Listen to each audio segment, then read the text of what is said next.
सुनो सुनो लेकिन सुनो मेरी बात तो सुनो। फिर क्या हुआ, वो आए जगन्नाथ जी उनके पास, तो उन्होंने कहा जी आप तो भगवान हो, आप वो कर दो। उन्होंने कहा नहीं, तुम्हारे कर्म है तो वो कट जाने चाहिए, नहीं तो फिर तुम्हें दोबारा जन्म लेना पड़ेगा।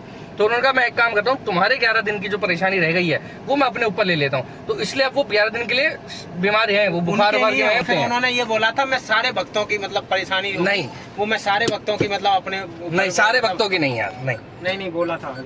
मानोगे दोनों लोगों में कंफर्म। ये काफी नई चीज हमें पता चली है, मुझे जनरली नहीं पता थी। अभी तुम संजय जी की कथा लगाओ, अभी पता लग जाएगा तुम्हें। और अभी इन दोनों का नहीं मुझे कंफर्म हो चुका है कि कोई भक्त है, उनको कोई बीमारी थी और उनकी बीमारी अपने ऊपर ले ली। 11 दिन की 15 दिन की बीमारी उन्होंने अपने ऊपर ली कि मैं भोगूंगा उसे। तो वो भी उसमें चले गए कि अब वो 16 दिन जगन्नाथ जी में भी 16 दिन वहां से जाके दूसरी जगह गुंडीचा में रुकते हैं, वहाँ विश्राम करते हैं, फिर 16 दिन बाद वो रथ यात्रा से वापस आते हैं। ये हिसाब है।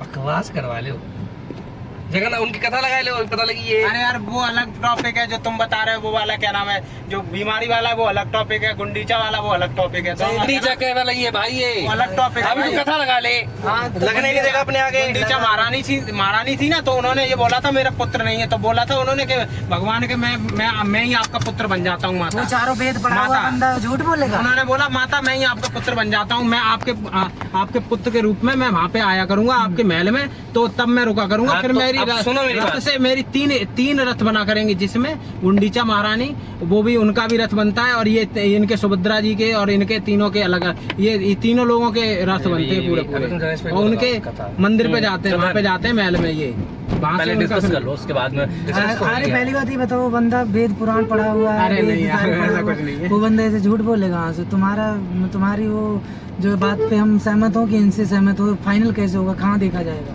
अभी इंद्रेश जी की वो लगा कथा लगा ली। अभी इसको क्लियर करने के लिए हम इंद्रेश जी की कथा लगाएंगे, क्योंकि अभी हमने आप लोग देखो, आप मुझे इस चीज के बारे में पता नहीं था, आप ये बोल रहे हैं कि वो नहीं है, तो क्लियर करने के लिए हमें इंद्रेश जी की कथा या फिर कहीं से भी गूगल से ये चीज पता लगानी पड़ेगी कि इस टाइम पे जगन्नाथ जी के विग्रह पे पर्दा क्यों पड़ा रहता है। तो इसका हम पता लगाते हैं, वीडियो में नहीं लगा पाएंगे, ठीक है, तो मैं पता लगा के फिर बताते हैं, क्लिप लगा देंगे अलग से। हाँ अलग से पता लगाएंगे, वीडियो में नहीं लगा पाएंगे।